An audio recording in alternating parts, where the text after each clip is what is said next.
I'll call this meeting of the Finance and Labor Relations Committee to order. Item number 2, disclosure of pecuniary interest and the general nature thereof.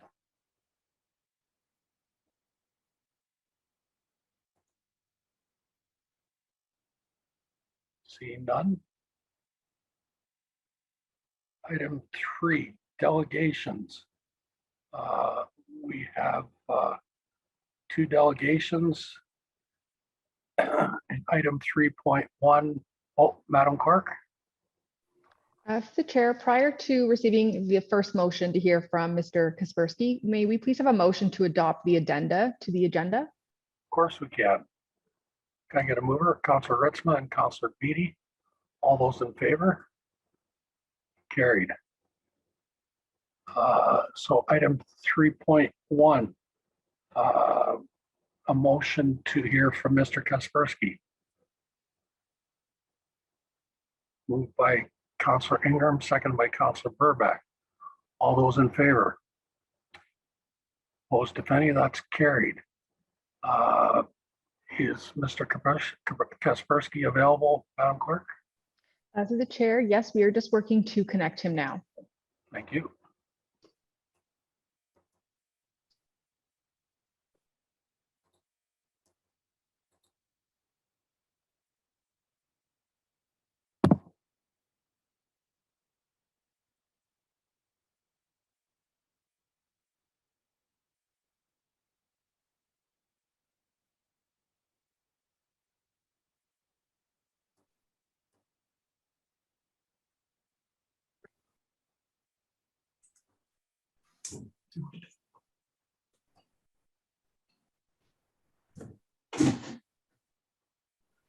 Alan, can you hear us?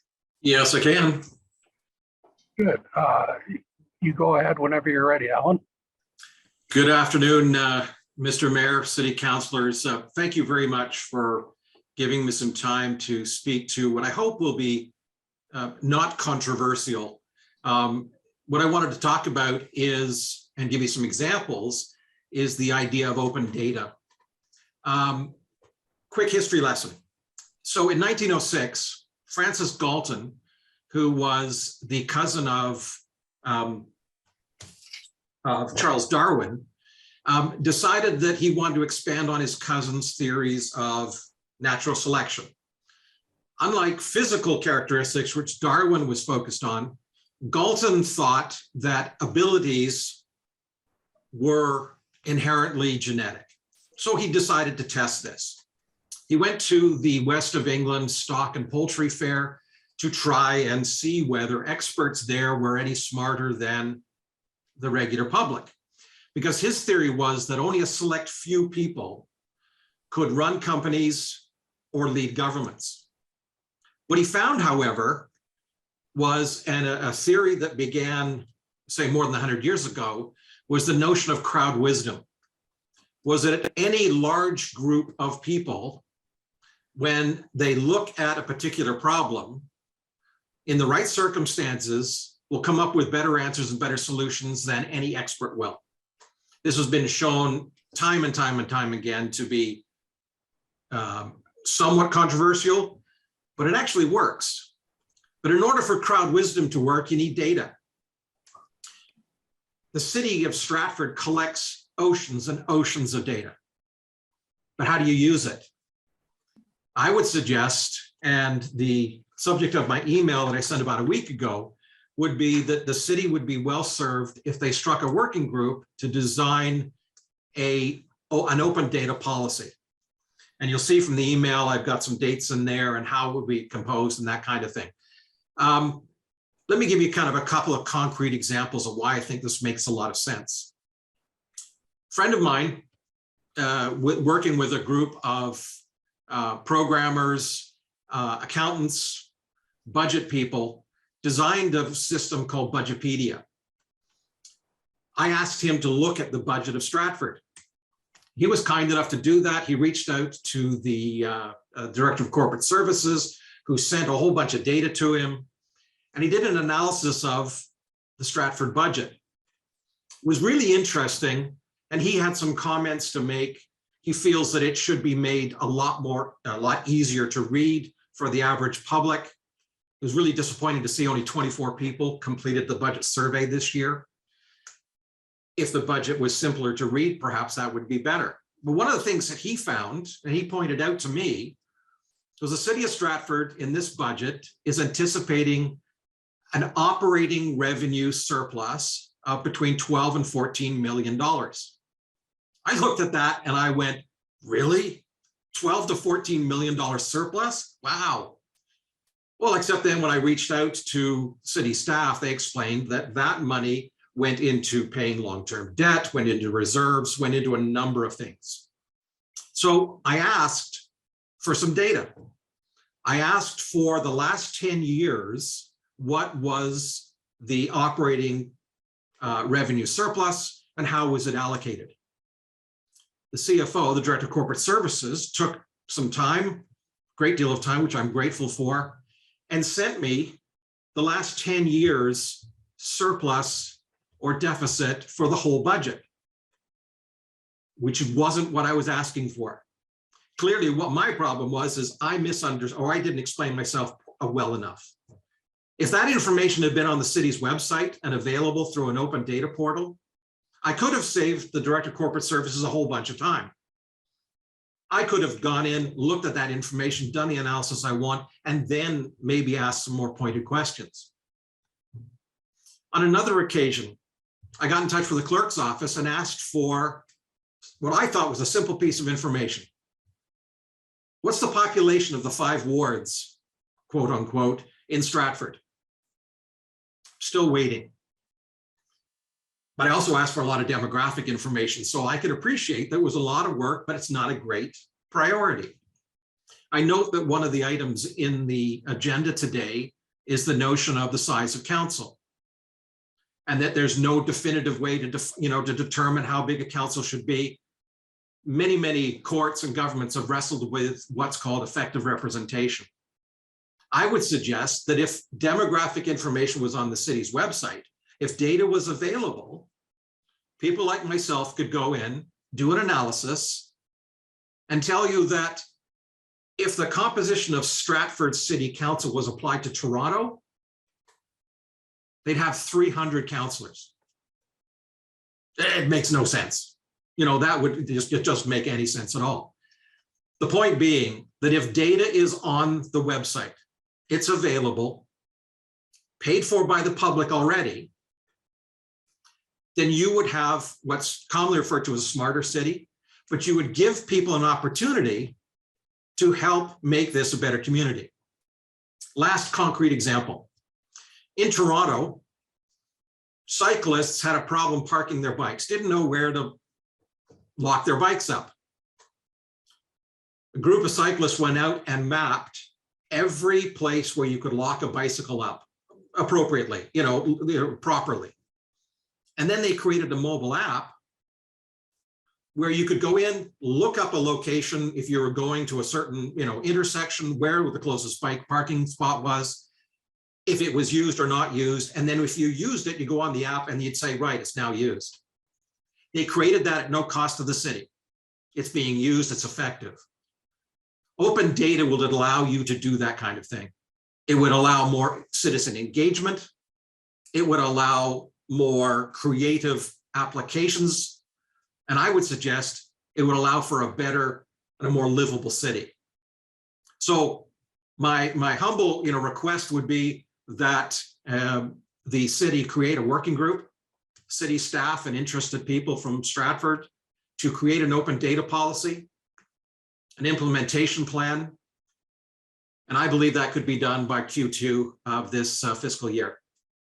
Thanks very much, and I'd be happy to answer any questions you may have.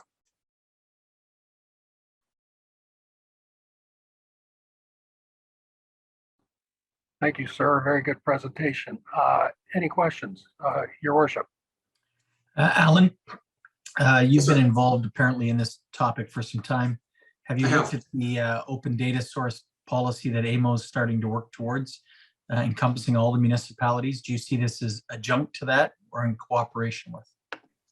I think I see it as AMO has got a good open data policy, as does the federal government, as does Open Data Canada. There are a number of, it was kind of one of the things I touched on about best practices.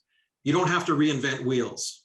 You can find a lot of this kind of information, and I would suggest that, hence the reason why I suggest this could be done by Q2, that there is good open data policy now. The question then becomes, how do you implement it? What kind of data should be on there? And that kind of thing. But absolutely, you would, I would recommend that if a working group was formed, that it would borrow from AMO, borrow from the federal government and other jurisdictions of a similar size or bigger to Stratford for this kind of information.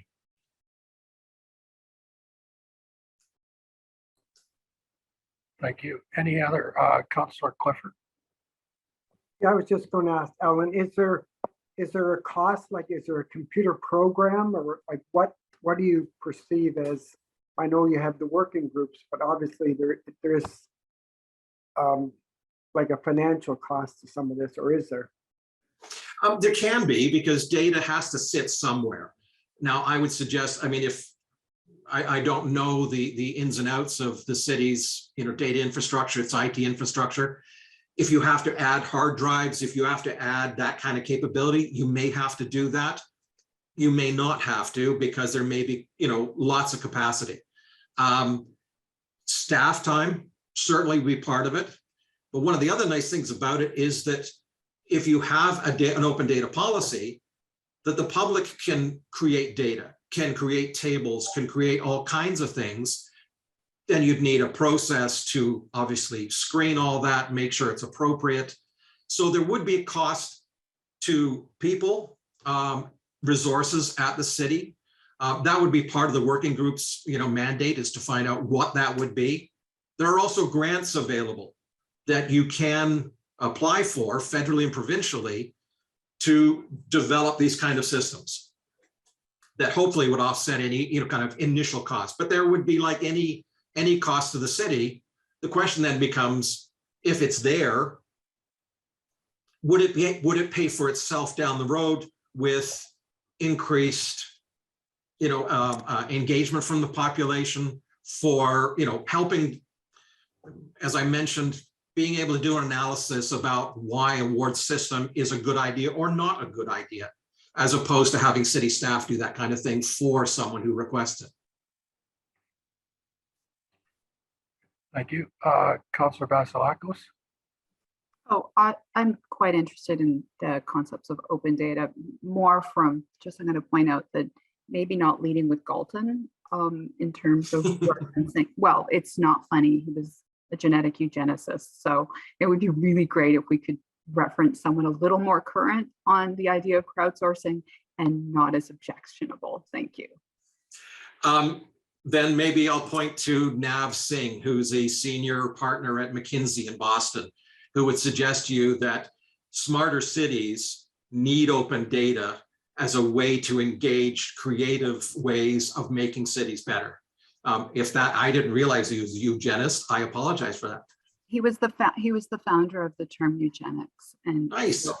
it just so my scientific background jumps in here. Just thought you might want to choose someone better. And Fair enough. I will do that. Thank you.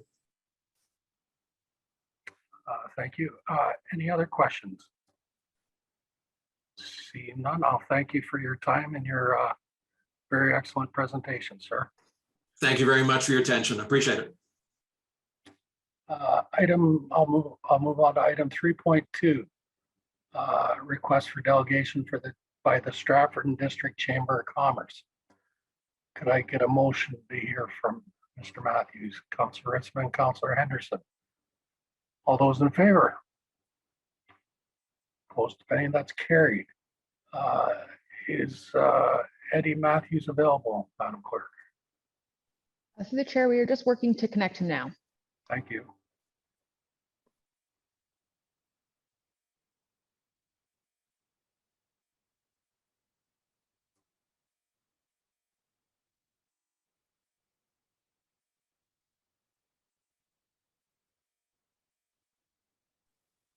There we go. Hello, Eddie, are you there? I'm here. You go ahead whenever you're ready to start. Thank you, Dave, and your worship, council members. Thank you for allowing me a few minutes to speak on behalf of chamber members who are a little bit concerned about their livelihood with your current deliberations. First off, thank you for your leadership at this difficult time. As you can imagine, it's been a difficult time for many in our business community. Our local economy has been hit so hard by the effects of COVID-19, and many will continue to struggle long after we move on and learn to live with COVID. A large municipal property tax will make it more difficult for our local businesses to stay competitive. I realize there will be new demands and challenges, such as funding social services, keeping up with growth. Considering these new demands, the pressure on the municipal property tax is going to be increasing. I've been hearing from businesses who are dealing with the ongoing impacts of the pandemic, including the increased cost of doing business and the lack of customers. So I appreciate being on short notice allowed to speak this evening about this. This is where I guess the creative ideas are going to be needed on your behalf from your leadership, perhaps looking inwards, such as ways to create employee rewards, a system to give staff some sort of incentive to come forward with ideas to reduce costs. What I found from the business side, being on the front lines, usually they come up with other ways of reducing costs. And I'm sure that you've heard from these people and also from business owners with much better ideas than mine. I don't envy council at this time. I know you've got some tough decisions to make, but I've had some very good conversations with council members, especially on how hard you have been working and looking into ways to make the pain less severe on taxpayers and business owners, and hopefully proper decisions will be taken at the conclusions of your meetings. And that I just wanted to speak on behalf of the business owners at this time. And once again, I just wanted to thank you for the few minutes to pass along the concerns on behalf of the business community. Thank you.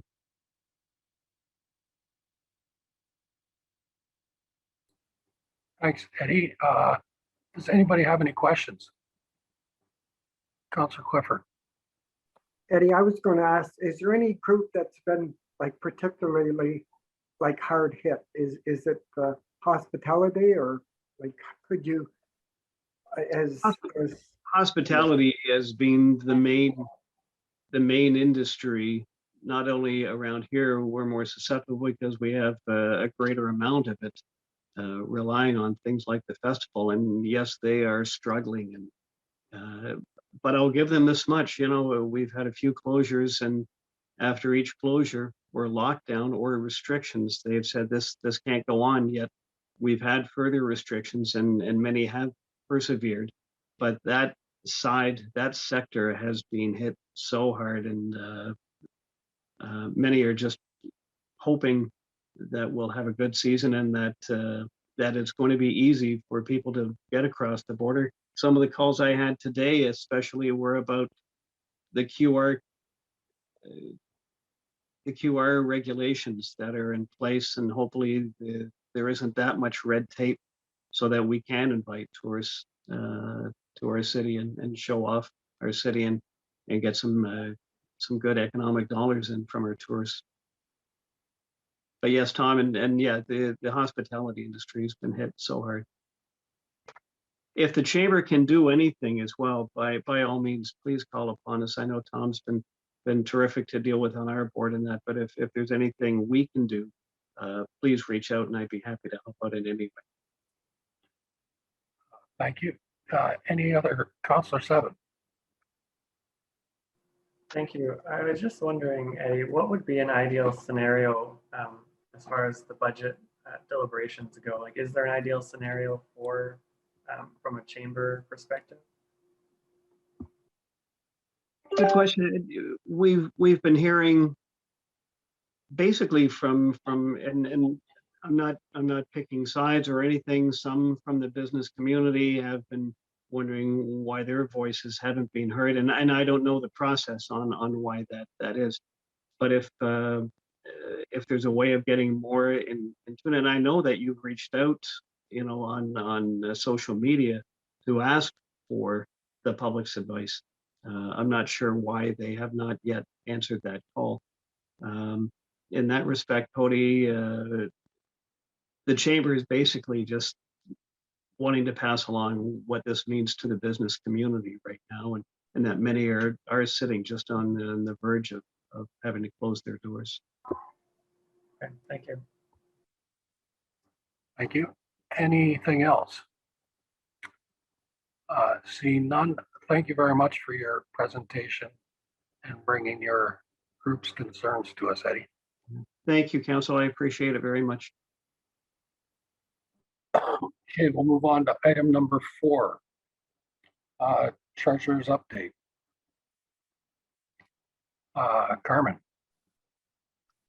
Thank you. Through the chair, I'll ask the clerk if they can bring up my brief overview and update as to where we're at right now, and be our segue into leading the conversation tonight. So, okay.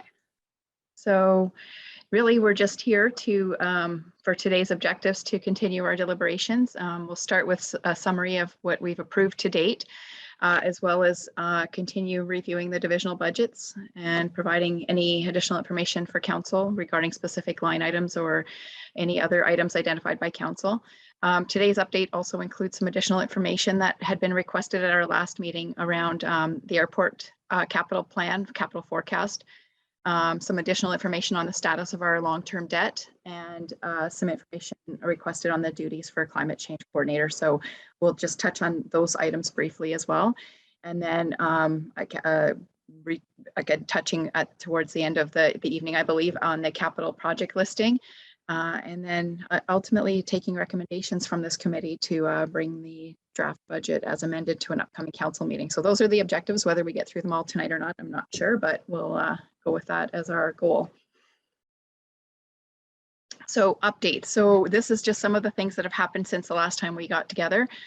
We've incorporated all of the approved changes into the city's financial systems. Obviously, those can still change, but just to try to keep up with some of the changes, we've wanted to ensure that everything gets captured and that they're reflected in our estimates for the final levy and the final tax rate. So additional items that we've got proposed in this presentation regarding the airport operations, we've got a line item in there for tree trimming, and the activity only occurs every other year. The approximate cost that we spend is $20,000 when we do it. The annual budget has been $10,000 each year. So every year, or every other year rather, we transfer that money into at year end into a reserve and then bring it back out again to support the subsequent year's expense. So it keeps the tax levy stable, but allows us to have I'll say a bump in our expense versus no expense every other year. So that's one item.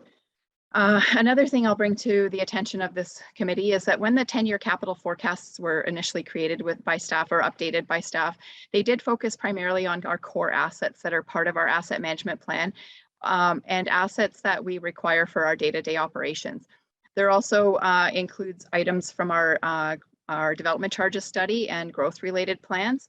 And some, for the most part, those operational budgets did not touch on, I'll call expansion of service or expansion of capital project requests overall. Next slide. But with the airport, their 10-year capital plan did include initiatives identified through the service delivery review, and were somewhat more focused on strategic priorities rather than our existing service levels. So we did go back and take another look at that 10-year forecast to determine whether or not, or determine which projects were really core or key to our sustaining our current level of service. So that resulted in changing our 10-year capital forecast from a total of 4.6 million down to 2.5 million. So based on that adjustment and looking at our transfers to reserves to support our capital projects, it becomes a little bit more in line with that annual contribution from the levy. Right now, the airport's sitting with an $80,000 annual transfer to the reserves to support the capital projects. And combined with our existing level of reserves, that 10-year capital or 10-year forecast can be supported with the current transfers. It doesn't support any future endeavors or any expansion type related capital, but it does address our immediate capital needs. So as we move forward, this exercise did identify that we need to do a little bit clearer job in presenting to council and the public what items in our 10-year capital forecast relate to our current infrastructure, what projects are growth driven, and what projects should we consider to adjust or increase our future service level. So that's something that staff will work on for the next go around and try to isolate those so that it may give council a little, maybe a little more focused approach to determining what capital requirements we have. So that's just kind of the overview. Now, the first thing I'll talk about is our long-term debt. So the question had arisen what our current levels of debt are and what our annual payments look like. So I just did a quick summary here. Our debt is made up of 3 types of long-term debt. We have bank loans, which is the first section. The first 7 items are identified as bank loans. We have internal loans. And then on the next slide, which I'll get to in a second, we have borrowings that we took from the province, which we refer to as debentures. So there's 3 types of long-term debt. They operate very similarly. It's just how they're structured and how we engage in the borrowing process and how our repayment works. So without getting into a whole lot of detail, I haven't summarized exactly the purposes for a lot of these loans because it would require me going back to a lot of historical documents. Some of these are quite aged in terms of when we initially took out the loan, but it gives you a bit of a summary as to how long we'll have these payments and what the current balances are. So just looking at the first one as an example, we started off with an $11 million loan. It started in 2003. It's set to mature in 2022, which is this year, the interest rate, and we've got the outstanding balance. So those are the balances.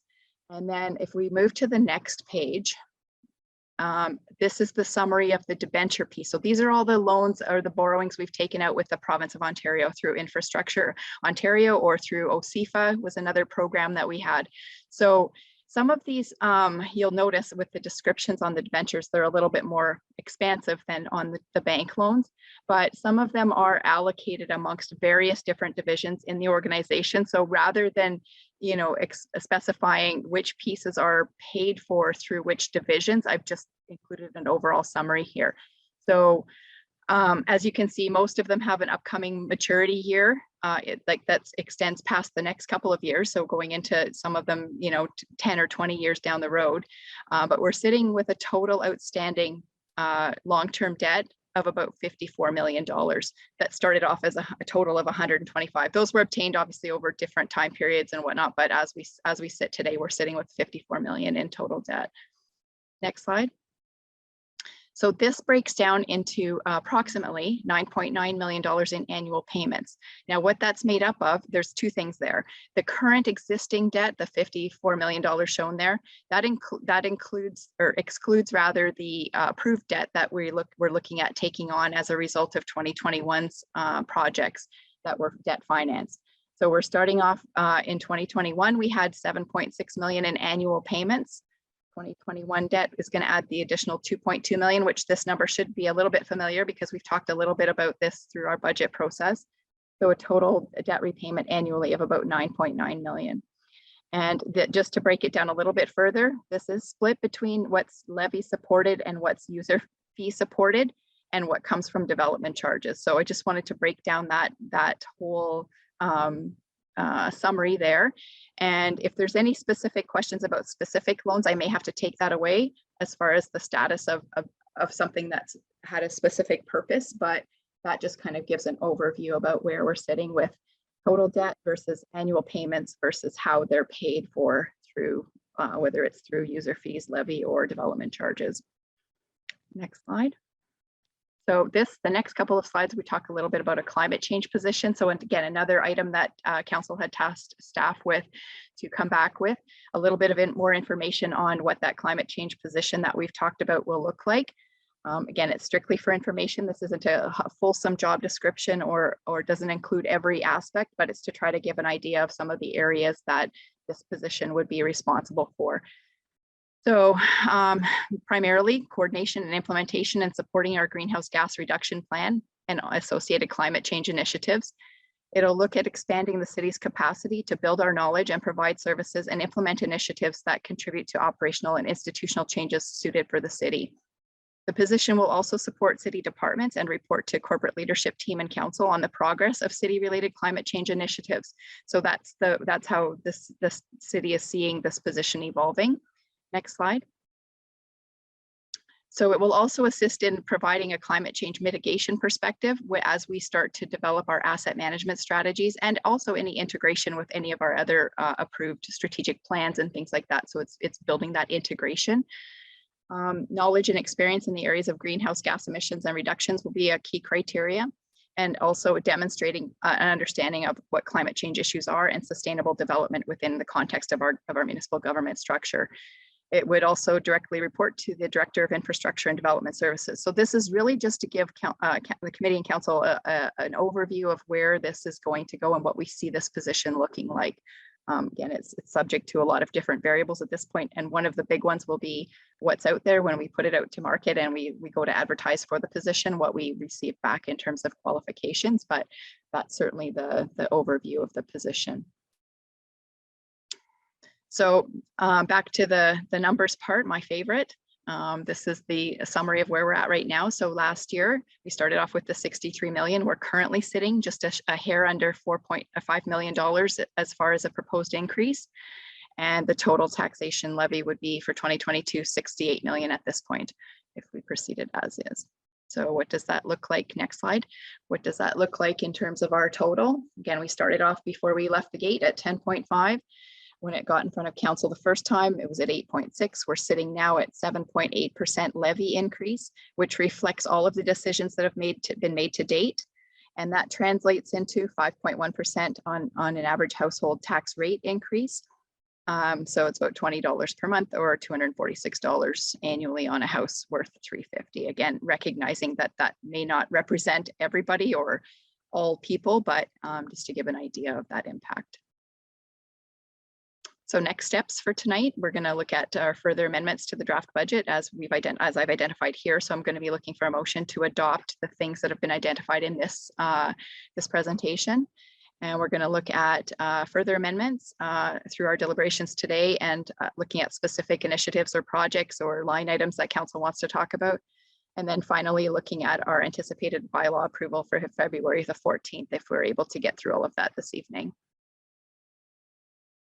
Any questions? Does anybody have any questions? Councillor Seven. Thank you. And I understand you may not be able to answer, but I was curious about, did I read that right, that there's about $14 million debt with respect to the University of Waterloo, and that's out of the total 54 million? Is that, I'm just wondering what, if you could just explain that a little more. Through the chair, I'm not able to explain that. Those loans predate me, and I have not been able to gather that research, but there may be someone here in the room that can speak to the origin of those loans. I'm just not familiar with them at this time, and I'm happy to bring it back to another date if no one here can jump in.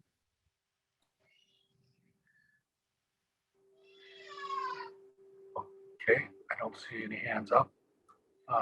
Any other questions? Councillor Seven. Thank you. Would that require a motion to have information brought back, or would I just reach out to the director to find out? It just seems like 14 out of 54 total debt seems pretty significant. I just wanted to know what that was about. I look to the clerk or the CEO if they need a motion for that item.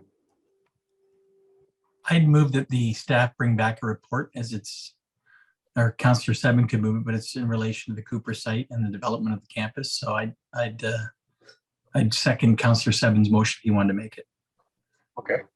Yes, thank you. Okay. Any questions on that?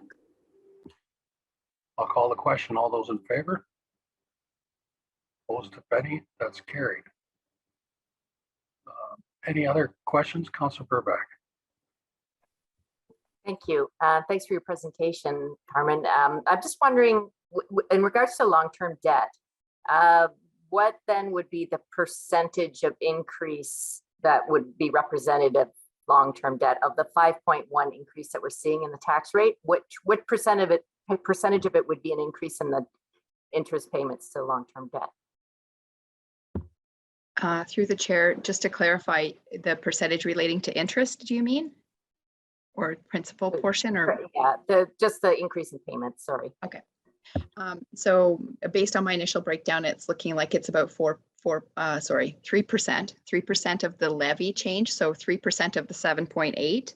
So it's almost half of what we're looking at for a proposed increase. Right. So basically the significant amount of our proposed increase is just an increase in those payments. That's right. Yeah. Okay. Thank you for clarifying. Actually, through the chair, one other thing I didn't really touch on that I probably should have as part of that overview is what happens once we've retired a debt or that payment doesn't really exist any longer. So going forward, I can't speak to how it's been specifically addressed, but going forward, suppose that in 2022 we repay 2 of the loans and that frees up a couple $100,000 of debt payment in the year. That'll be identified in the subsequent budget year. And then there would be a recommendation likely to support future capital projects with those funds that have been freed up, but certainly would become part of the budget conversation at that point. Thank you. Any other questions? Councillor Clifford. Thank you, Mr. Chair. Carmen, I was going to ask, like we talk about it like a debenture. Is there like a time for that debenture? And how much are you proposing on that debenture in 2022? Through the chair, so council did through the year in 2021 approve the payment of specific projects relating to activities that happened in the year. So I'm going off of memory here, but we've got the aerial fire truck included in there. We've got the Queen Street storm sewer project and a couple of other ones that are escaping me at the exact moment, but I can go dig it out. And the total, I believe, that we've included in the 2022 capital budget, and now that we've got a better estimate of those costs, and some of them are actually actual costs, is about 25 million, maybe 30 million included in all of that. So that's where those payments that are referred to in the presentation come from for the additional 2.2 million or something like that. Now I've only included in those numbers the levy portion. So our total debt's going up about 2.7 million, but some of that is getting paid for through user fees and development charges. So did that answer your question, Councillor Clifford? Yeah, the only other, like the timing on that debenture, if you got an idea when we might do that. Yeah, so through the chair, we are going to be able to apply for the debenture financing sometime soon. I'm not sure exactly when. We have not finalized that because our 2020 financial statements are not yet complete. Those are also on the heels of this budget process. So once we have our 2020 audited financial statements, then immediately we'll be able to get that going. That said, we have cash flowed almost half of those planned expenses already. So we have put out of pocket almost half of that $25 million through progress certificates, payment certificates, and actual invoices that have been received to go ahead with those projects that were approved. So while we are managing our cash flows at this point, it is something that is a high priority for the finance department to proceed with. Thank you, Councillor Clifford. Yeah, if I could just have a clarification, when Councillor Burbach asked about how much the percent was, if only part of it is from the tax levy and the other part is from BC user fee, is that really accurate, that 3-point-something%? Because it's not all on the tax levy. The 3% is accurate for what's hitting the levy. The increase overall is about 3.4% in our debt increase. So, but good question to clarify for sure. Thank you.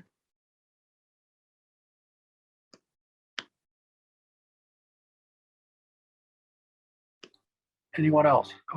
Councillor Vasilakos. And I was more of a comment, and that is why I asked about the debt last time and the percentage of it, because Queen Street especially, it's one of those projects that I keep talking about punting, but we knew like that it was going to come due eventually, and I'm just, that's why I wanted the report back on those debt payments and what they were about, because I think we have to also consider the fact that that Queen Street project is in large part a service that is required even for, I think, of climate change mitigation and the impacts that that could have in the future. And also that idea that it's a lot of money, but it's a lot more money if we don't do it and we end up with a situation like we did, I think, a couple decades back. So nobody likes to see those big increases, but when half of our increase is on projects that we've been putting off that are necessary, I think at least it gives a little bit of context. Thank you. Anything else? I'll call the question, or I'll ask for a motion first. Staff recommendation. Councillor Ritzma and Councillor Burback. If there's no other questions, I'll call the question. All those in favor? And Councillor for Chair, sorry. Oh, sorry, Councillor Seven. Sorry, I did have a question with the climate change coordinator. And I'm just wondering if their role would be, or if they would be able to, or if we can somehow add it in that they would be able to make recommendations like other, I know they'll be under the infrastructure, the chair of infrastructure, but I'm just wondering if they would be able to provide staff when reports come forward, whether it's recommended or not, from the climate change coordinator. I'm just wondering if that could be part of it somehow, or because I would like to see, if we're putting the resources into it, I'd like to see them have sort of autonomy to make recommendations based on from a climate lens rather than sort of under other lenses. But I don't know how to approach that being put in there or not, or how that would happen. I suspect that this wouldn't be particularly the forum for that, because that sounds like a policy change. I'd look to the CAO or the clerk to offer an opinion on that.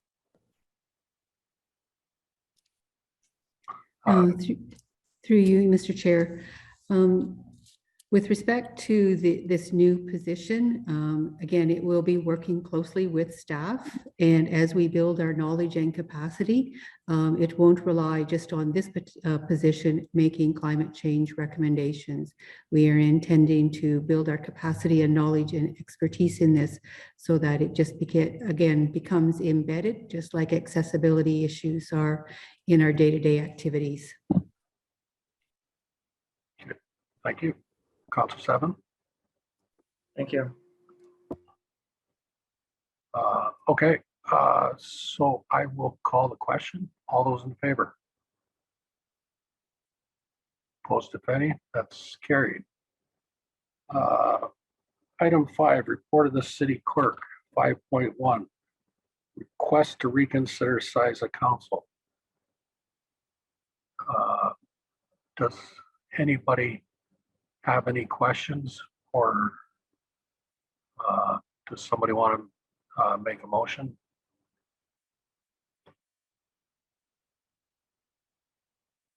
Councillor Beatty, you're moving that, Stratford? I'll make a motion to receive the information. Okay. Seconded by Councillor Seven. Any questions or comments?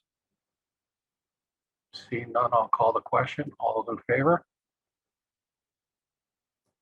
Opposed, if any? That's carried. And my understanding is item 5.2 is for information. We'll move on to item 6, completion of the 2022 draft operating budget review. Item 6.1, corporate services operating budget.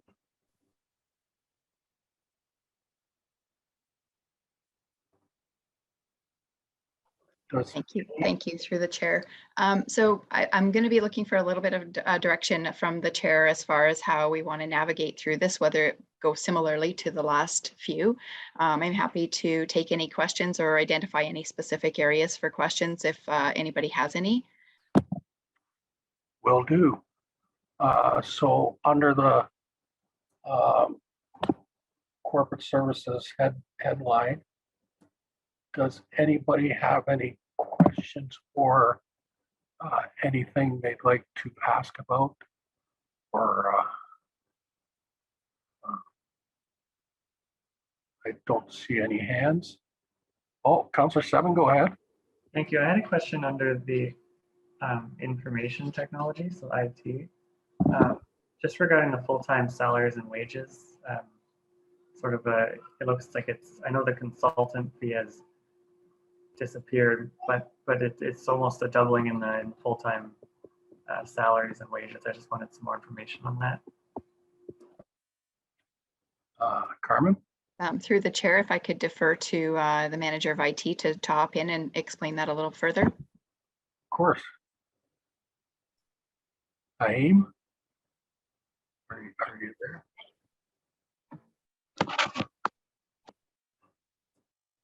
Through the chair, so the salaries budget certainly has doubled, and the reason for that is we had a consulting contract, so that is no longer there. So those funds have been moved as part of the positions that were created in IT. The other position that was moved from IDS was a GIS analyst. So GIS analyst in past was a position within IDS and now has been moved to IT. And also asset management was another position that was created within IT. However, you will notice that it is funded by a reserve, but the salary line does show that position. So that's why the salaries are, they look like they have doubled, but they have kind of retained similar positions that we used to have in IT with additions from positions from asset management and IDS and the, yeah. Okay, thank you. Thank you. No, Councillor Burback. Thank you. Yeah, I had a question actually from the same page. A little further down, there's the support and maintenance contracts, and those have increased significantly too. And I'm just curious as to what that might entail. Sure, I can take that. So the support and maintenance contracts represent the IT licensing fees. So most of them are as the new technologies, they are more based on annual licensing versus one-time capital cost. And that's why some of the costs are there. Some of the enhancement costs are also included as part of the licensing. And again, because these are operational costs now versus capital cost. Great, thank you. Is there anything else? Then we will move on to fire. Any Councillor Seven? Sorry, I did have a question under parking. The hydro number, I'm just wondering, where is that coming from, the increase there?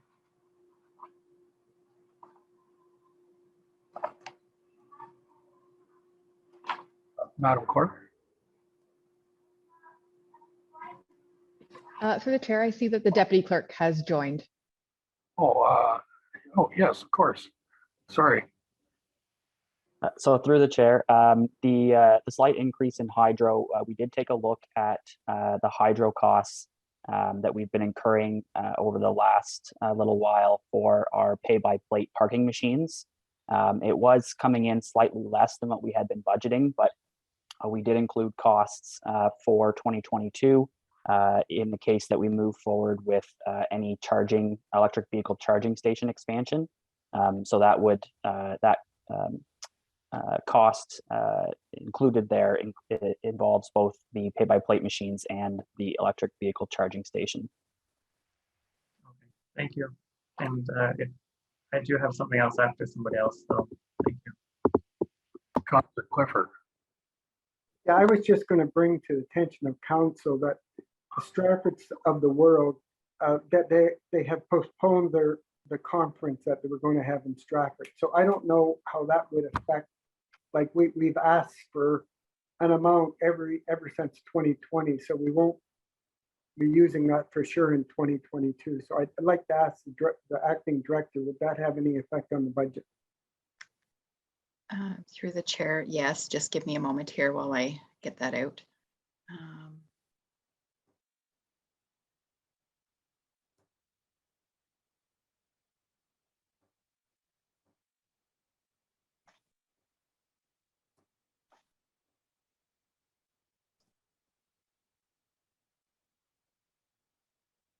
So I'll direct everyone's attention to the committees of council subsection of the budget.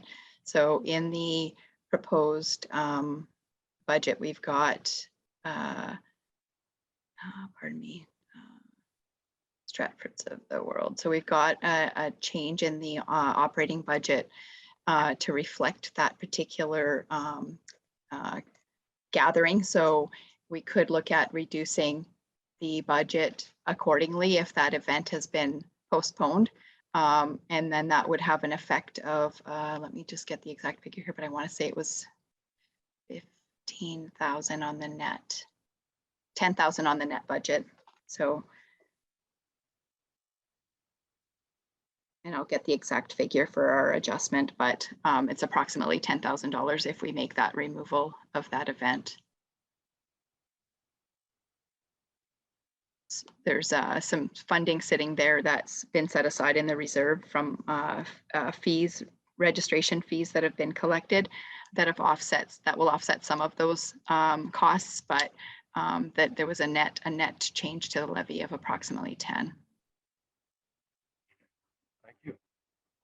Councillor Seven, you had some other things in corporate services.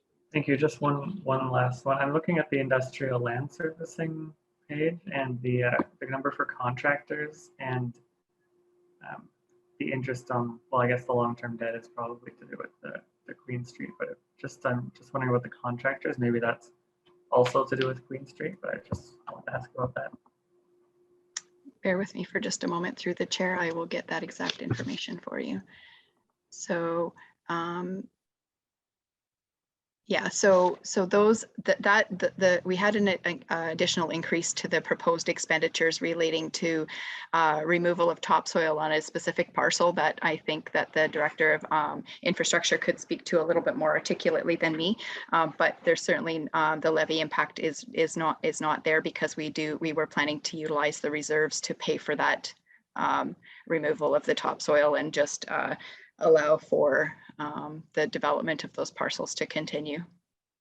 Did that answer your question, or would you like I'm sure the director of infrastructure can speak to that specific. I guess I'm just wondering, so from the reserves, we're the $500,000, that's where that's coming from? That's right, yep. And then if I could through the chair, so is that money is the intent is obviously to have that recuperated through the development of the parcel? That's correct, yes. Councillor Vasilakos. So I have a note up here on my board that I was reminding to ask under requisitions from others. I believe that I had we talked back and forth about reserve policy and having sort of a review of the reserve policy for some of these outside agencies and seeing how they could align with what would be good reserve policy, but then also a review of what we're paying them every year. Like the idea being that if they have a reserve policy, let's say they have, I'll pick on Spruce Lodge, but doesn't mean they have an operating reserve, they have a benefits reserve, and they have a capital reserve, and how they manage those in terms of what they may need or like a level of care reserve, but just maybe requesting that each of those outside agencies share with us what that reserve policy looks like and whether that reserve policy can align with what we transfer to them and every year. And it was something that it was a while ago, but I'm wondering if I could make a motion that staff look into the reserve policies and see how we could align them with what our goals are in terms of funding these outside agencies. Before we do that, that would be a separate item from what we're talking about right this very minute. Yeah. So if you want to bring that up, I'll do that after. Yeah, after the. yeah, it just may confuse things. So yes, thank you. Anything else for corporate services? Okay, I'm going to move on to the fire division now. Did anybody have anything in that? Any questions or anything? Councilor Seven. Thank you. Could I just ask, are we, is the expectation to make a motion for each operating budget section, or just wondering what the expectation? We will do it all as one item at the end. Right now, we're just going through it for any clarifications or any questions or any direction in each of the individual departments. Councilor Clifford. I believe I know the answer, but in user fees, it's obviously dropped. Is that because of contracts we don't have for dispatching anymore for other fire station, other fire departments? Is that correct? Through the chair, yeah, you are correct, Councilor. Thank you, Chief. Anything else in the fire division? Seeing none, we'll move on to human resources. Does anybody have any questions or need any clarification on anything? I see the clerk's hand up. Yes, Madam Clerk. Through the chair, I just want to clarify, under the fire, there's also the airport operating budget as well, just so that it doesn't get missed. It falls under the fire heading. I guess maybe I incorrectly assumed that everybody would know that. And with that information provided to me, does anybody have any questions on the airport part of it? Councilor Vasilakos. Just a minute, that we do have a motion passed to review the airport operations in terms of finding ways to make it cost neutral, right? Yeah, as long as that's captured, then I have nothing else. Okay, thank you. Human resources. Oh, Councilor Seven. Thank you. I did just want to ask generally if we have sort of an idea of how funded our pensions are for employees, or if we have sort of a picture of how we're doing in that regard. I'm not sure who can answer that question. One of the acting directors. I would have to look into that and bring that back to council, because I don't know off the top of my head. Similarly, I would have that response as well. Okay, thank you. Anything else? We will move on to infrastructure and development services. Does anybody have any questions for Councilor Clifford? Yeah, I tried to find this on our what we spend on trails. I know it's not here, but I believe we're spending on expansion trails or related to trails, active transportation. I believe it's 200,000. Is what I'd like to ask the director of infrastructure, how is that paid? Is it paid by like going into reserve and coming back out again, or just how is that 200, like how is that captured in the budget? To the chair, that specific account's paid through federal gas tax, along with some of our other road reconstruction work. And we account for that in our 10-year forecast overall. Thank you. Anything else from infrastructure development? Councillor Henderson. I'm not sure if this is the place to ask or not, but in our conversation the other day, I learned that our industrial area doesn't pay development charges. I'm curious why not, and even if it was like a token amount, so that it's not, you know, we're not being more expensive than other cities, because other cities do charge, that would help to increase the revenue coming in. Mr. Director. Taylor. Through the chair, we have the draft background study coming out shortly that will speak to this more fulsomely. And I think that's probably the best time to have that discussion. Thank you. Councillor Clifford. Yeah, I'd like to ask in buildings, which is 1250, the transfer to reserve fund is going up dramatically in 2022. Last year it was 220,000, and in the budget it's 357,000 almost. If I could ask if I asked our director, how come it's going up so much to transfer to reserve fund? Can I ask what page you're on, please? 85. Sorry. Through the chair. 84. 84. Through the chair, that's a great question. As part of the asset management plan study that came out last year, we conducted some condition assessments for all our facilities in the city. And at this time, it flagged that several facilities need some significant upgrades or repair. As you can see in the 10-year forecast, we actually have designated $16 million for repairs in the next 10 years. We are working on ways to help try and reduce this. This reserve in general will need to be increased to meet the requirements to make sure our facilities are in a good state of repair. So the bump this year will help us address some of the deficit requirements and repairs that we'll have next year, but I anticipate this will need to be increased in the years to come. Thank you, Taylor. Councillor Seven. Thank you. I just had a question under sanitary 330.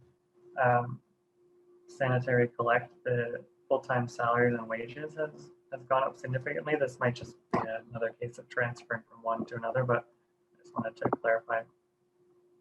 Yeah, so Chair, you're correct, Councillor Seven. We changed the percentages a bit for how we allocate our staff time, but there are no new resources being drawn from this. Thank you. Thank you.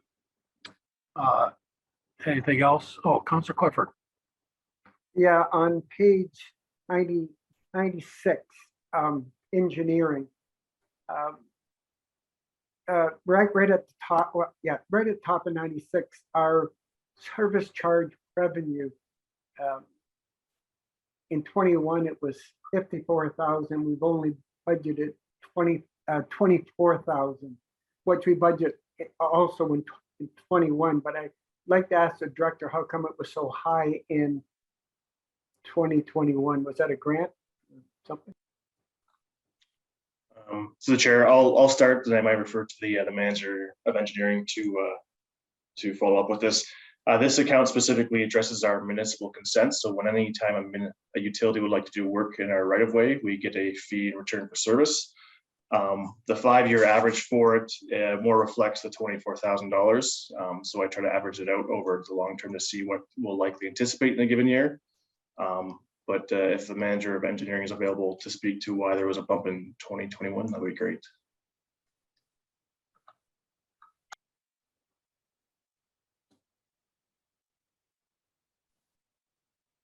Sorry. Hi, yeah. The other source of revenue that we deposit in that account is comes through the fees and charges bylaw. So we've had so much development review, and each time we do a major review, there's a fee for that. And that's why we collected so much in 2021. Thank you. Councilor Burback. Thanks. I had a question from the same page, actually. A little further down, it says service contracts. And there's quite a bit, seems that yearly there's quite a bit budgeted in that category, but not much spent. So I'm just wondering what that's for. Through the chair, this is to account for the accessibility coordinator positions of the county that is no longer proceeding, with the position going through with the inclusivity, diversity, and accessibility coordinator. This item would be removed to zero.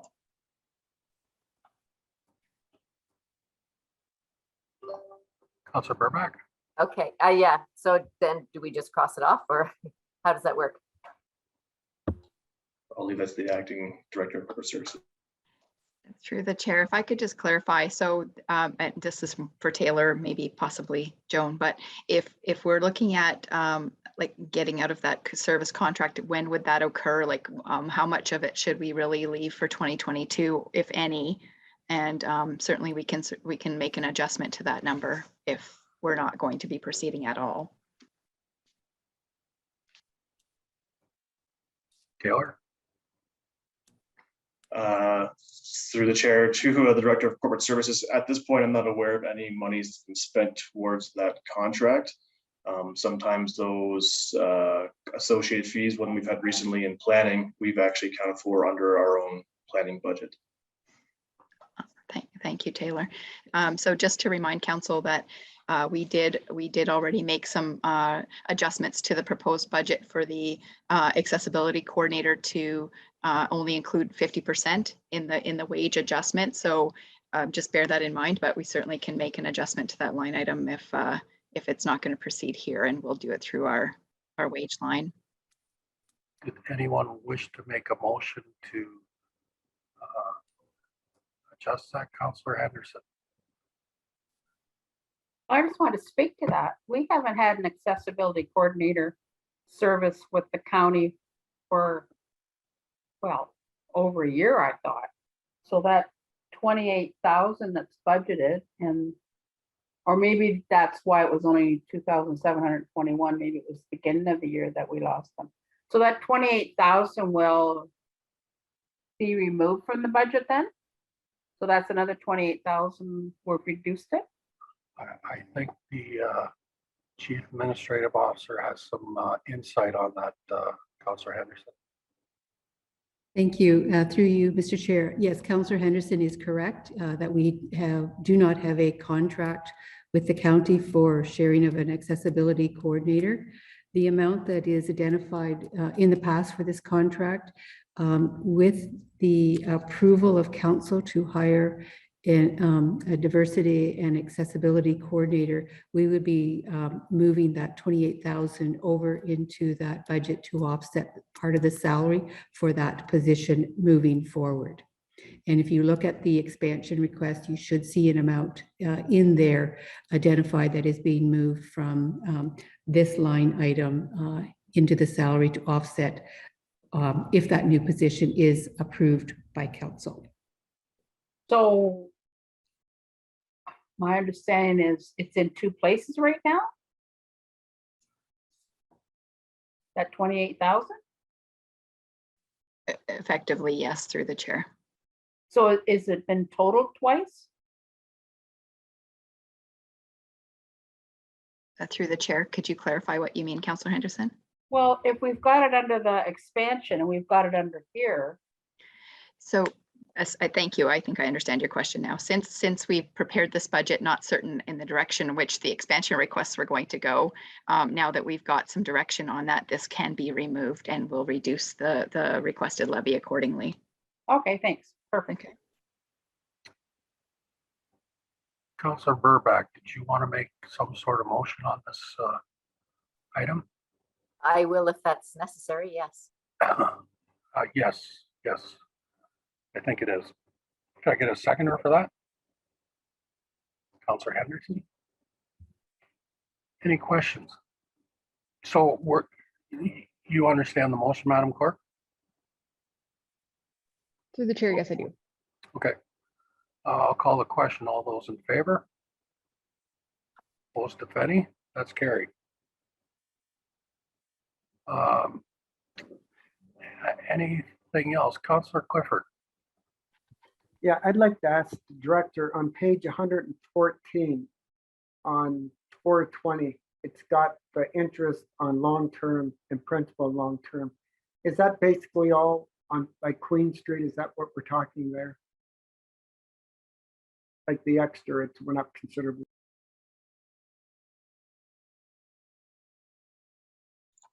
Sorry, as the chair, I saw the acting director of corporate services prepared to answer that. Thanks, Taylor. Yes. So yes, the long-term debt principal and interest payments went up in this area to reflect all of the newly approved debt that was provided. There is also, I'm going to call it an increase in our transfers or contributions internally. So, pardon me, let me just back up here for a second. So which functional area were you referring to, Councillor Clifford, so I get the right answer for you? It's on page 114 under storm.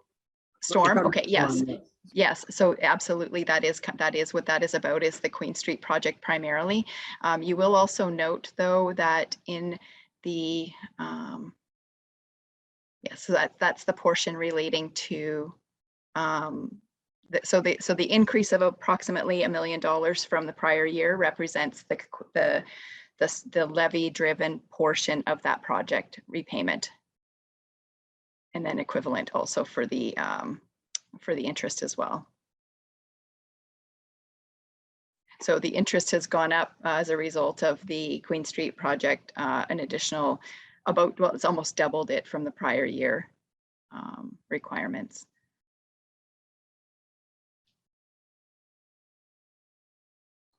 Thank you. Anything else? Councillor Vasilakos. I had a question around, so on waste, is there any, so I think I bring this up pretty much every year, in terms of landfill closure and future landfill study to open another landfill. Has any of these transfers starting to account for any of that? And if not, at what point should we start to build a little, again, not wanting to end up like we are, with a big budget hit for the future taxpayers? Where do we stand on that piece of future reserve and asset management? Thanks to the chair. We followed the recommendations of the waste rate study that we put out to council last summer. The first step for this year is accounted for in waste admin transfer to reserves. I believe the first year we increased it by $25,000. I don't have my notes, but Carmen could correct me if I'm wrong. And then next year, 28,000. Yep. And then year two, we'll increase that to 85,000 as recommended in that waste rate study. Perfect. Thank you. I wanted to see that reflected. And the other question I had is that purchase of lands adjacent to the landfill to provide a buffer, that's been on the books now for a couple years to complete. I just wanted to note that we had talked at some point, and I think there was a motion made about maybe using that land for some climate change mitigation, potential naturalization, tree planting, something like that. And I'm just wanted to flag that had been mentioned previously, just so it doesn't get lost. Thank you. Councillor Clifford. Yeah, I was going to ask about the storm. In the past, and I know a lot of other municipalities have done this, they treat storm the way they do water and sewage. And we did it came to council maybe 10 years ago, 12 years ago, but have we thought about treating storm and having a cost to it to people that are causing, like people that have asphalt parking lots and whatnot? Has that ever, like, it's quite common in other municipalities. I was just asking our director if it hasn't brought up again, or is it something that he would consider? Through your chair, in preparation for this budget, actually, we had discussions about alternatives for revenue, and that was definitely one of the examples that came up. There is an extensive public consultation piece, which we were unable to include it in this budget, but it is something we're considering for this year, the next, to bring forward to council. Thank you. Anything else for infrastructure and development services? See none. We will move on to social services.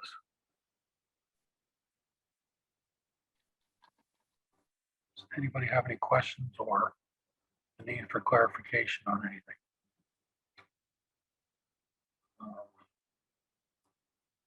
See none. We'll move on to Actually, I have a question, Mr. Chair. If it's okay with you. Of course. Yeah, I was going to ask our director on the property that we're expanding on, the Britannia Street apartments.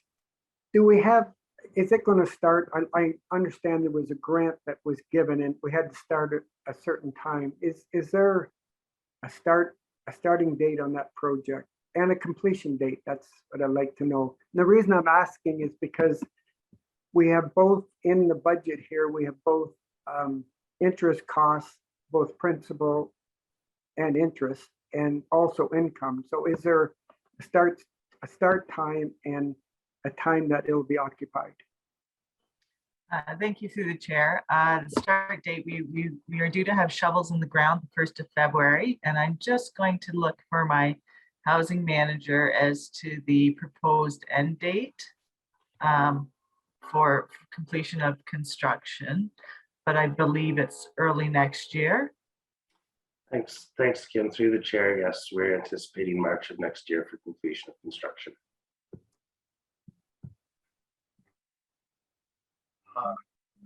Carmen. Just for a bit of clarification from the department, if I could. So there would be no occupancy prior to that, prior to March of 2023? Thank you. Through the chair, no occupancy till March. Thank you.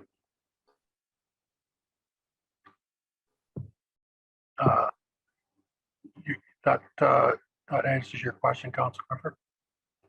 Yeah, it does. So I guess the other question, like, are the costs, I know we have the interest and principal in there, but what percentage of the cost are we actually going to incur in 2022? Is it going to be the majority or half or quarter? Like that's the obvious question as far as the budget's concerned.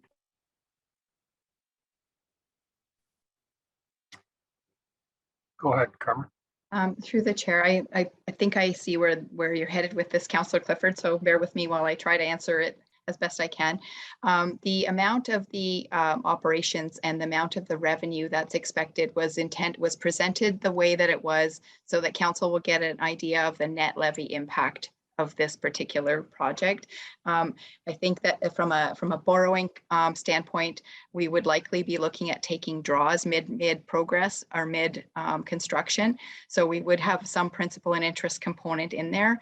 If it would be council's direction, we could certainly represent this or change the presentation of this piece to just reflect those build costs as opposed to all of the revenue and all of the operating expenses.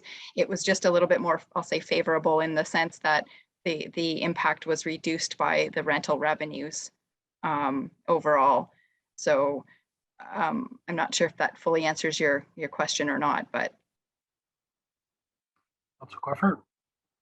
Yeah, I believe it would be helpful if it was actual, because if we're not getting any income, it's hard to bring income in if we're not spending it all. So I'd put a motion on the floor that we have an actual, if that's possible, if it's not that much work.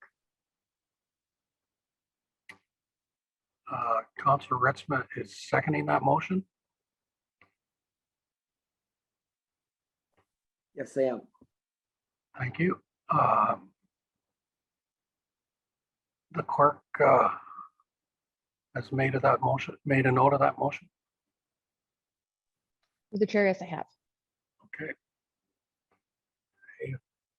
There's not, I guess Carmen, you understand the motion? I do, through the chair. I just want to clarify for council that that doesn't result in an elimination of that specific line item altogether, but we'll certainly bring back the effect of that to council for future information. Thank you. I'll call the question. All those in favor? Opposed, if any? That's carried. Is there anything else in social services?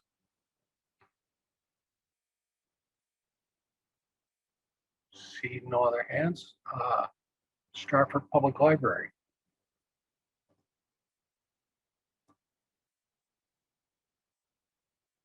Does anybody have any questions or need clarification on any of the items for the Stratford Public Library? Councilor Clifford. Yeah, I have a question.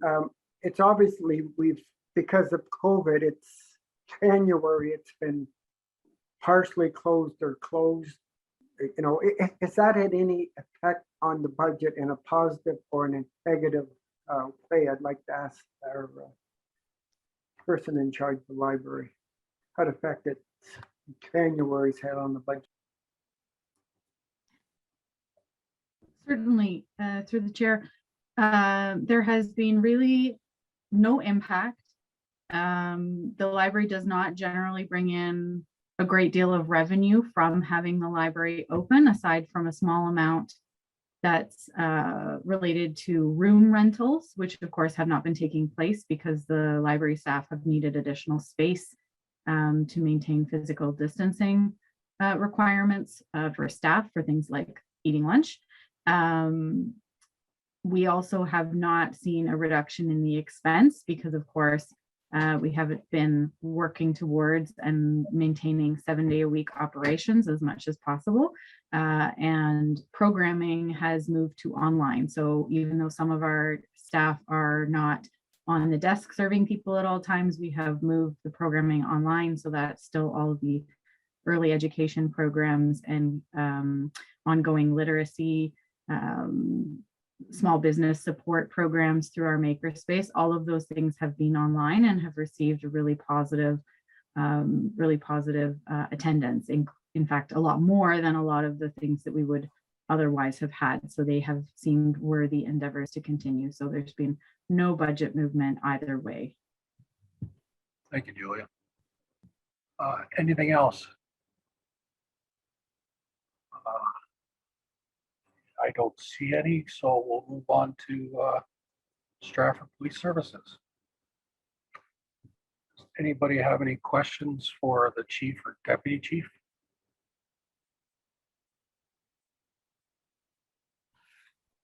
Councilor Clifford.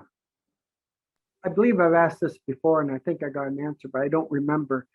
On page 174, transfer to reserves, the 388, it's for police cars, I believe. Is that correct? Yes, through the chair, that is the case. It is for 5 cruiser replacements that we have for this coming year. 2 of those cruisers are fully funded through our contracts for policing St. Mary's and Perth South, and 3 are being replaced in the city of Stratford. We didn't replace any cruisers last year in an effort to save some budget dollars. And we continue to transition our fleet to hybrid vehicles to save money on our fuel line, as we have now over $1.50 fuel per liter fuel expenses. Thank you, Chief. Councilor Henderson. So you found switching to hybrid made really no difference except the cost saving, that it's worked out well, and you've had no incidences of. There has been a transition for, sorry, through the chair, there has been a transition for familiarity with the officers with respect to the transition to hybrid vehicles. We are expecting a higher trade-in value on the hybrid vehicles as well. While we've seen some marginal savings in fuel, it hasn't been a significant savings in fuel. Our cars do run 24/7, 365, and the real savings that we find with hybrids is at low speed or idling. And we've done everything in our power to make sure that our vehicles aren't idling for long periods of time, because we certainly don't want that impact on the environment. So how many do we have right now? Is it 2? Through the chair, we currently have 5 hybrid vehicles. And with this replacement of another 5, we will have 10 of our 12 marked vehicles hybrid. Very good. Councilor Vasilakos. Not necessarily a question on this budget, but also maybe a question for the Police Services Board. Like, we've talked in the past a little bit about alternative policing models and the use of some civilians for some activities that, you know, really aren't, there's cost savings to be made that you don't need a fully uniformed officer for doing those things. I'm just wondering whether that review, if that's an ongoing review of operations, whether, I know the park control is one of them, but are there any other areas where you could see sort of a long-term sustainability for policing costs and some savings to be made there?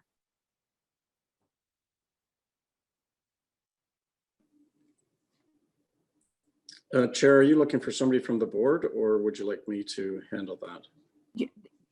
It doesn't matter to me. I'm just wondering whether there is, you know, policing costs and in some of our emergency services, they do escalate and they are a challenge. And I'm just wondering whether there is some long-term benefits to some of those switching to civilians for some of those activities.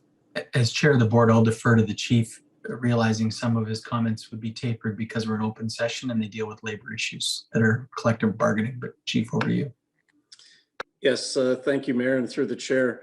We are constantly looking at our abilities to civilianize some of our workload in an effort to make sure that our uniform ranks are actually focused on our core policing responsibilities. So we have looked at recently, the MCERT program is a great example of how we can bring in trained crisis intervention caseworkers to ride along with police officers. And the hope is that over time, we will see those interventions on the street not only decrease the number of apprehensions under the Mental Health Act and the pressures on the emergency departments, but also on the workload of frontline police officers. So that is an example of where we are partnering with the civilian subject matter experts to incorporate it into our service delivery model. And we're also moving to a civilian guard and matron program within the police service this year, because we were expending very expensive police officer dollars in guarding prisoners. And our cells within the Stratford Police Service are full more than empty. And the civilian guard and matron program that we're incorporating will be a lower cost way of being able to take care of our people that are in custody. So we are constantly looking at the civilian component that has the capability of integrating into the police service and the service delivery model. Thanks, Chief. Does anybody else have any questions? I as chair would like to ask a question of the chief. Item 2202, and I'm saying way up front that the amount of dollars we're talking about isn't that big, but it's just something that grabbed my attention, and I felt a need to say something. That the annual bicycle auction, or however often you have it, brings in $2,000, but it costs us $7,000 to put it on. I guess my question is, what kind of value does the bicycle auction add to the community? And is it really necessary, or can we be donating these bicycles to one of these overseas charities or something? Thank you. Thank you, Chair, and through the chair. We have been struggling with the bicycle seizures that happen within the city, and the auctioning of those bicycles, the storage of those bicycles, the pickup and delivery of bicycles. And there is a significant cost associated with that function. And we've looked and implemented a couple of different models.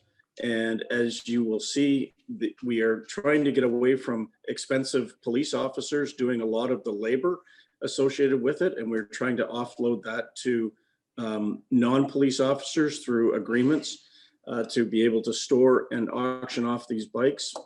And as quite rightly you point out, it is a negative at the end of the day. So we will continue to look at how we manage that program. Unfortunately, the Police Service Act does play a role and ties our hands a little bit with respect to how we must deal with found and seized property. And we have to make sure that we are holding it for a period of time, that we are, it's in police custody. And all of that stuff does take budget dollars to take care of. So we're trying to find some creative and innovative ways to deal with this. But to date, we haven't been able to find a revenue neutral situation. Okay, thanks, Chief. I appreciate you educating me on that. Okay, if there's nothing else for the Police Services Board, we've come to the end of our item on operating budget, and it's 7 o'clock. And my question is, are we interested in having a little break before we get into the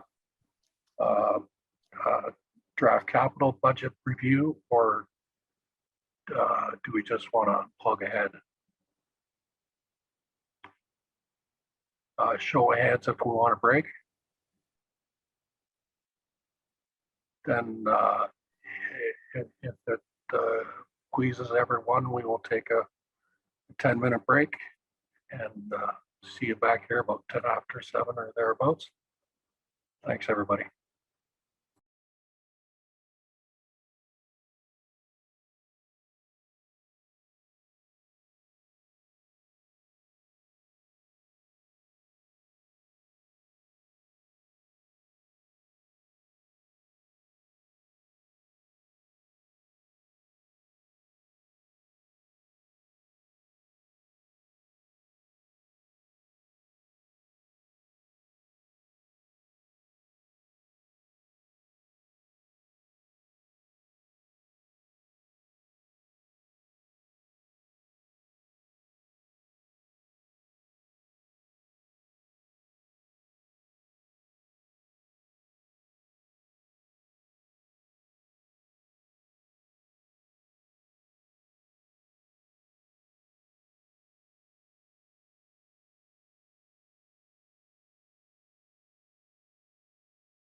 Looks like we have quorum. We're ready to resume, Madam Clerk. Through the chair, yes, we are. Thank you. Just before we move on to the next item, going back to the bicycle thing, I just want to send a message that the city of Stratford still sells licenses for bicycles. So anybody that buys a bike in Stratford or owns a bike in Stratford should get it registered. And that'll cut down on the amount of work the police department may have to do with lost bikes. So anyways, on item 7, the 2022 draft capital budget. I'm not going to go through the items one at a time. I'm going to ask that if anybody has a question on any particular item in the draft capital budget, just to raise your hand and give the page you're referring to so the rest of us can keep up, and we'll go from there. So that being said, does anyone have any questions on any particular capital draft item? Councilor Ritzma. This isn't a particular, and through the chair, this isn't a particular item. And this is an extension of what Councillor Clifford was asking earlier with regarding to the Britannia Street Phase 2 development. And to the director of acting director of corporate services, just wondering, are there going to be any capital budget items or projects that may not move forward or may not move fully forward in 2022 due to timing and construction, etc., that may impact our city spending and perhaps be maybe reflected in our budget as a partial cost? That I had that down earlier. I didn't want to ask it earlier until we got to this point, but I'm just wondering whether there were any other capital projects that are similar to that of the Britannia Street Phase 2. Thank you. Carmen? Through the chair, thanks for that. I was, while we were on break, able to quantify the Britannia Street potential adjustment to the operating budget, just to start off with that. But, and we can come back to that. But as far as the capital projects go, the departments themselves have presented their required or their recommended required capital works. So I don't believe that there's any in there that, from a timing perspective. However, I would ask that the departments are able to speak to that a little bit more carefully than I can. And I would defer to their expertise on the operations to discuss that. So if there were any particular projects or anything, that sticks out as something, we're happy to address that. Thank you. Thank you. And I don't know whether other departments had anything to add on that. I see Mayor Matheson put his hand up there. Well, I know in past years, we've had a number of infrastructure projects within Public Works as it relates to road construction that haven't gone through. It'd be interesting to see if there were any that could be deferred for a year, and some of that tax levy savings could be split between reserving for future years and taken as tax relief now. Taylor. Yes, through the chair. So I'll see if I can address this question the best that I can, and then I guess I'll answer questions after that. But in terms of the one question that came up is there capacity in my department to implement all the capital projects that we have outlined here in the budget? And the short answer is yes. Most of these projects are there's a carryovers from 2021, so the design's already completed. So from our end, it's more of the inspection services. Some of the larger projects that are also ongoing, like the Huron Street project, will be done by a consulting firm, so it won't require any resources from the city staff. And many of the other projects that are listed there aren't as intensive for our staff to monitor and inspect, for that matter. So we do have capacity to address the capital that's listed there. In terms of deferring to the subsequent year, I do have some hesitancies about deferring, as all of my divisions are currently in deficits according to the asset management plan and our 10-year study. So any things that get pushed back a year will just further increase the deficits or the spending that they recommended in those reports to be done for next year. So, but just to reiterate again, Huron Street is one of our bigger projects, and it's largely funded through connecting links, so it's not tax levy based for the most part. And Ontario resurfacing would also fall under external funding as well. So the two of our largest resurfacing projects are externally funded, for that matter.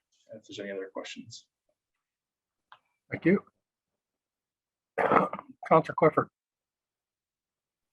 Thank you, Mr. Chair. I'd like to put a motion on the floor that on page 39, the National Stadium, it's $100,000 out of taxation. And that, as long as I've been on council, they talked about National Stadium. And we had a presentation from the Chamber of Commerce asking us, and I know everyone, we all want to help everybody, but I think there are some areas here in community services, and in particular, the National Stadium, that it could be, we haven't done it for a long time, and with even with the 3%, we're still talking almost a 5% increase here, what is the highest of any municipality I can find around us, including Councillor Henderson said it was only the large ones, but we have St. Mary's and other ones. So I will put a motion on the floor that we that the National Stadium it be taken out of the budget. Seconder. No.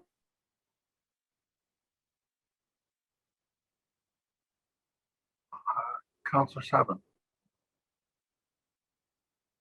Questions? Councillor Seven. Can I just have Councillor Clifford could repeat, was that page 34 and what line that is? Page 39. 39. That's on page 39, sorry. 39 and what? Sorry, what line? It was it's a whole, it's in capital. Okay. And it's on page 39, capital projects detailed form. It's National Stadium upgrade. Okay, thank you. Councillor Henderson. Well, I would just like to point out that the Accessibility Committee, I think we started in 2019 or 18, and we started to do audits of all the sports and where accessibility need to be done. The National Stadium is frankly terrible at accessibility. If you want to go see a game, you have to get wheeled around on the grass to go out to the front because there's no other way. You are able to go up to the and get something to eat, instead of under the counter. Can you get into the washrooms? No, you can't. It's totally inaccessible. And my understanding was that, I don't know if it's going to be yearly, but all of these sports fields and things are going to be sort of, I'm hoping, going to have like a line item so that each year we will adjust and start to work on this. And I believe it was in either 2018 or 19 that we went out and did a tour of the stadium. And I was surprised. I mean, at least one washroom should be accessible. We should have a ramp that they can get into the washroom. And I mean, sure, you could probably accommodate, they just go on the grass, go around and sit and watch the game, but you yourself know you get a much better view when you're sitting up in the bleachers. So I certainly will not be supporting cutting this. Cool. Councillor Ingram. Thank you. I'm also going to speak against this. If you read the section D of their report saying consequences if this item is not approved, and it says the condition of the stadium is declining, and without these repairs, there's a potential for the loss of the use of the facility. I don't think we want to lose that facility. It's been around a long time. It is something that the community sees a benefit in. And I'm really cognizant of deferring all of these expenses on our facilities that we own and we have liability on to future years when we've already deferred them for many, many years, as Councillor Clifford alluded to. So continuing to defer it to future years just contributes to the loss of the facility and the decline in the structural integrity. Thank you, Councillor Ingram. I had Councillor Seven and then Councillor Beatty. Thank you. Thank you. So I did just want to see a discussion about this item, but I guess my question is for the Director of Community Services. I see the start date for this item is April 1st. Is that a set sort of start date, or would you foresee that starting at a later date, or is that pretty accurate? Well, we would like to get some work started as best we can before the season starts, so that we're not interfering with the baseball season. So it would be an item that would be at the top of our list to get started once budget is passed. Okay, thank you. Thank you, Councillor Beatty. Sorry, and this is, I maybe have missed this, but before we get into a great debate about this, was there even a seconder for this motion? I think Councillor Seven raised his hand. The chair, I did for discussion. Thank you. I wasn't sure if we got that. Okay, thank you. I will not be supporting this motion. Again, our community, it's easy to start picking out projects and saying, let's pick this or that. Again, many projects have been left far too long. This playing field has been left far too long. We need to take action. We need to take action now. We need to get these projects completed. And to steal the phrase from Councillor Vasilakos, we need to stop punting this project. Thank you, Councillor Vasilakos. And so I was going to use my phrase, but I won't. But one of the things is I think we are owners of these facilities and stewards, like the city of Stratford. We're stewards of these facilities, and they've needed attention for quite some time. And so the question when we're addressing the global budget, we're looking at these budget increases. I go back to we should be looking at system level, like deferring or punting or not taking care of the facilities that we are stewards of isn't the question we should be asking if we're looking at budget savings. If we don't want to take care of these facilities, then we should actually be having a conversation about whether we want to have these facilities. I think we need this facility. I think we need most of our facilities, but year after year, sort of nickel and diming and punting these projects isn't the question we should be asking. We should be asking, what are the facilities that we think we should have, and what are the services that we are providing, and working from there rather than trying to find savings here and there. Thank you. Councillor Bunting. Yes, thank you. I can't support this either. I was on the tour with Bonnie back a number of years ago, and I have to admit that I was shocked at the state of the place at that particular time, and I don't think it's got any better since. I do believe that if we keep on delaying it, it'll just drive up the price of it. So we're not really saving anything in the long run. And there's so many areas that need to be addressed on this particular property that we should be making a start on it at least this year. I'm not even sure that the amount that's been circled on this is even going to cover it, to be honest with you. But hopefully we'll make a good start on it. Thank you. Councillor Burbach. Thank you. Yeah, I was just going to make a comment further to Kathy's comment. This is one of the reasons that I brought forward doing a recreational master plan, because that would take into account the facilities that we have and how we're using them. So I think that this type of decision would be best made if we had a planning document that saw us out into the future of how these facilities are going to be used. But I will also not be supporting the motion on the floor.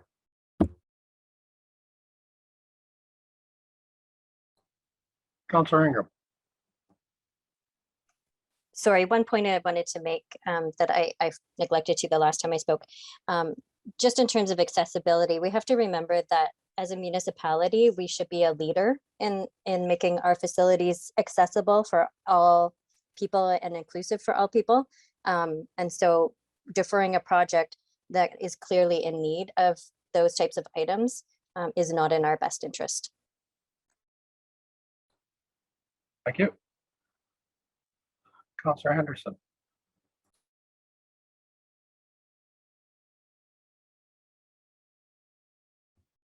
Yes, I have two things. So in the capital budget, correct me if I'm wrong, but most of this money is coming from city reserves. It is not. So, It's coming directly from the taxpayers. yeah, but like, because we've put the money away before and paid for it basically, and now it's in reserves and we're using it from the reserves, right? No, it's Carmen will explain it. Thank you through the chair. Just to clarify, Councillor Henderson, for most departments, that is true. That's a valid statement that we've been able to contribute to reserves. For community services, however, they have not been able to build that base because we have this conversation most budget years around recreation facilities, and that's one of the areas that has been affected with their transfers to reserves. So they've been insufficient to support the proposed projects. While we have the floor, I'll just kind of briefly remind everyone as well that when some of these projects are also staged over multi-year. So this department has done an excellent job, in my opinion, of presenting or helping council to try to spread the pain of some of these larger things over longer periods. So with National Stadium, you'll notice that there's $100,000 in there for each of the next 5 years. So we're really talking about phasing in or trying to tackle the larger things as a department. And I'll let the director speak more carefully or more articulately to the operations, but from a financial perspective, this is presented in a way that is in an attempt to try to soften the real costs or the total costs, pardon me, of what's required at that facility. Thank you. And the next part was about several years ago, we used to put like about 1% away each year towards our asset management plan, is my understanding. And then in later years, when you are doing things to fix the building or whatever, the money would come out of that money we put away. And then we stopped it several years ago because the budget was just, this is how I'm remembering it. The budget was, getting high, and so we were trying to cut costs. I mean, we really should have still been putting that 1% away. And I think we had, I don't know, say $2 or $3 million in that. When we're doing projects like this, would that come under that type of heading that we could use it from that fund? Through the chair, if we had it set aside, then yes. And that's kind of the premise of using, so I'll say on a consistent basis, transferring sufficient amounts of reserves monies to the reserve for current and future replacements. Where we've run into problems, and not just Stratford, but everywhere, is that our capital requirements exceed what we've been setting aside. And even though we might dedicate 1% or 2%, it maybe needs to be 5%. That's the sort of and I'm throwing loose numbers out there, but just so that's where, we are trying to get there, and we are trying to, build those reserves and stabilize the impact to the tax rate. But, sometimes things happen, such as the Queen Street project, where we don't have sufficient reserves to pay for that project, say at a given time. So we're ending up having to borrow for that. And then the cost of borrowing impact our levy in addition to the transfers to reserve. So we're trying to balance current needs and future needs and do that in the form of how we levy to the taxpayer. So just a bit of background on that. I don't know if that helped, but. So would you say then that reserve is all gone? that we had been putting away? Through the chair, we weren't using a dedicated reserve. We were trying to do this across the board in various departments and divisions that require that transfer. So we had not, based on my knowledge and my understanding of the records here, we hadn't set aside an explicit capital reserve based on that 1%. What we were trying to do was increase each department's reserve transfers by the 1% each year to get there. But certain departments can have taken a little bit more of a like an approach that, you know, deferring projects, and I would say community services is one of those. So we ended up not contributing that additional funding to the reserves over the last couple of years. Oh, okay. I thought we were kind of putting it away because I remember a couple of times we asked if we could use that money and they said, no, that's for. Councillor Henderson, Councillor Vatsilatos would like to speak to this. I was just going to say that that infrastructure levy came in as I joined. That infrastructure levy wasn't like to be in a special account. It was to close the $7 million asset deficit that we had on an annual basis. And so there wasn't really this special fund that we were putting aside. We were literally trying to close the gap on what we needed as opposed to what we were paying for. And so my concern is that that infrastructure gap is now 9 million. So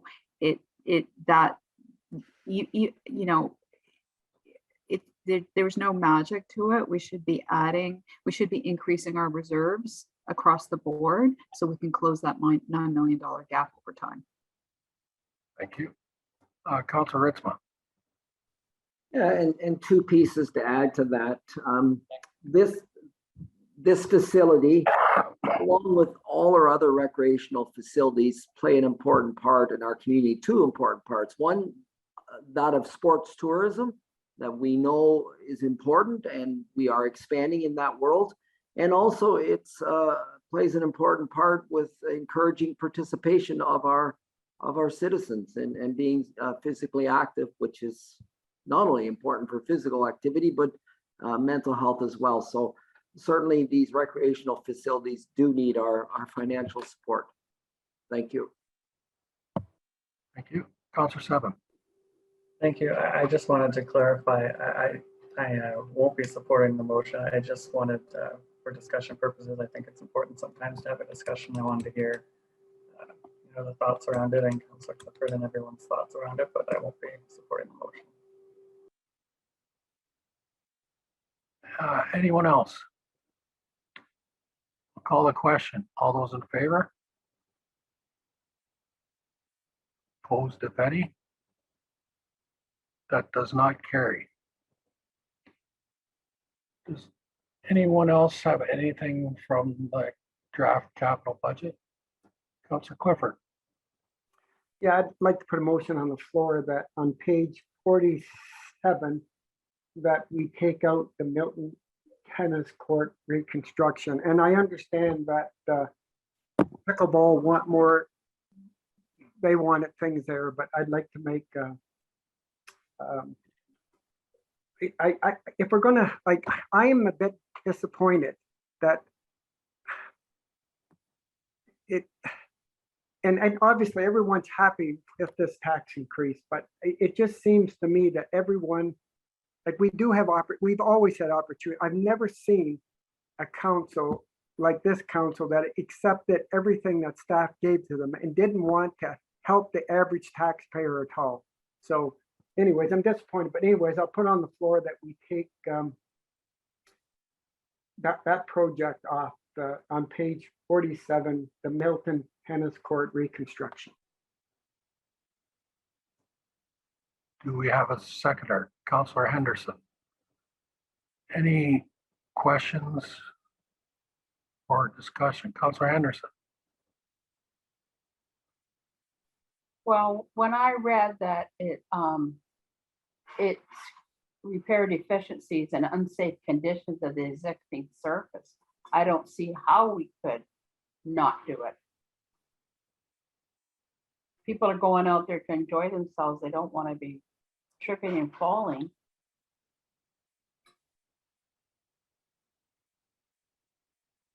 Councillor Ingram. Thank you. Oh, I see the Sorry, clerk. through the chair, if I could just clarify, the motion was moved by Councillor Clifford, and I just want to confirm, did Councillor Henderson second the motion or? Okay, so currently we do not have a seconder for this motion. I'm sorry, I saw the hand go up. I guess I assumed incorrectly. Is there a seconder for this motion? See none, we'll move on to the next item. Does anyone have any other items? Councillor Seven. Thank you. I did want to bring up, and I know it won't directly affect the budget, probably, certainly not this budget, but I did want to bring up the idea of that we have retainers and different sort of meeting rates for particularly the Festival Hydro Board and Police Services Board. I would like to see, and this is where I guess I don't, maybe this isn't the right, because I don't know if, I might have to turn to the clerk or somebody, but would it be appropriate to have a council motion to have those? I just want to see all meetings have the same per diem that's existing now and without any retainers for council members. Particularly, I don't know if that would have to be done on the board level or if that is something council would have jurisdiction over. Can anybody answer that question? Acting Director. Carmen. Thanks, through the chair. I just want to sort of highlight that that's not a terrible idea, and it's actually good to standardize our costs and our revenues across the board. The only thing is with some of these external groups, if we are looking at doing that, it will potentially increase the city revenue, but it will also likely result in an increase of the ask from the other board to offset those costs because they don't have the capacity in their current budgets to do that. So it may end up just being a wash at the end of the day for the bottom line for the city. But certainly I don't know if that helps sort of contextualize the comment or the question, but. Madam Clerk. Through the chair, I'm not as familiar with the shareholders agreement with Festival Hydro. However, I do believe we would require referral to staff to look at the retainers, see where that information is included, and then what the best process would be to amend it if that was the wish of council going forward. Councillor Seven wants to make a motion. Yeah, if I could make a motion that we have a report from staff come back on standardizing based on the existing per diem and removing retainers for council members, but beginning at the new term of council. So I guess December 2022. But just to see what options for that would be and what's possible to be done about that. Is there a seconder for that motion? Councillor Henderson. Councillor Henderson. I have a question. I'm a bit confused. I thought the police Through the services- chair, if I could just clarify, is Councillor Henderson I'm not moving or seconding. just the question? It's a question So we need a seconder. to talk about it. Yes, did you second it? Okay, I'll second it so we can talk about it. I guess I misunderstood. I always thought Festival Hydro and the Police Services Board, you were paid by those boards. I know under the health unit, we all make different money. Like we get paid by the city and the county gets paid by the county. The county makes more money than we do at the meeting. And I thought it worked different with the police and the Festival Hydro. I thought those boards paid it. And it has to be part of our council, what we made through the year. So am I misunderstanding that? You are not. Councillor Pastelakos. So I guess the question is are we asking about the retainer that's paid to council members who sit on those boards, or whether they should be whether there should be a per diem on top of that? And that's what I'm wondering. Councillor Seven. So I was looking at what I would like to see just a report on the option of removing the retainer for council members and then having a per diem the same as other meetings for those boards or for all boards, I guess. Councillor Henderson.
Thanks, everybody.